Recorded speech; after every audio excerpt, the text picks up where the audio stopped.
No one can see my friend Parry.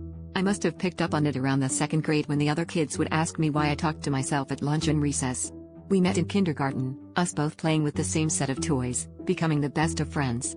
He could never come to my birthday parties, but would sneak over on the weekends to play video games, toys, etc. My mom just thought I had an imaginary friend, and wrote it off easily as such. But Parry wasn't imaginary. Just because you couldn't see him, didn't mean he wasn't there. It had to have been the second grade, yeah. Because that's when I started to realize he was much different than the other kids at school. Parry didn't have eyes like ours, his pupils were more like those of a goat. His skin was white as snow, and hair a vibrant yellow. Not blonde, yellow. I'd also start to realize he wasn't like us. Parry never ate, slept, or used the bathroom. I never saw his parents, and he never talked about them either. During the night I would wake up and just catch him staring at me while lying down.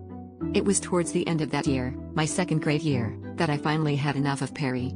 I told him that he couldn't stay over anymore, and that we would have to start playing at his house from now on. He didn't care for this plan, and continued to show up at my house every single night after school. I decided to ignore him, but this only made him angry. He started to cause havoc around my home and school, and I was getting into a lot of trouble at this point.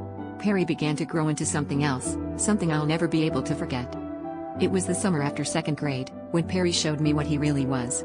He didn't appear as a human child to me anymore. Instead, he now resembled a strange white goat man. After pleading with my parents to help me, I talked to some doctors who mentioned some very large words, and gave me pills to take, pills that would make Parry go away. This didn't work, they only made me sick. It wasn't until my aunt mentioned someone to my parents who really helped me. To this day I don't know who he was, or what he actually did. All I did know, was that Parry hated him. It was just before my third grade year that the strange man saved me from Parry. He chanted some phrases, threw water on me, and bam! Parry was gone. That is, until tonight. It's been a few years since these events, and I've been doing really good up until this point. I came to bed after a long day of school, watched some TV and called it a night. But something woke me up. When I opened my eyes, I could see him, staring at me.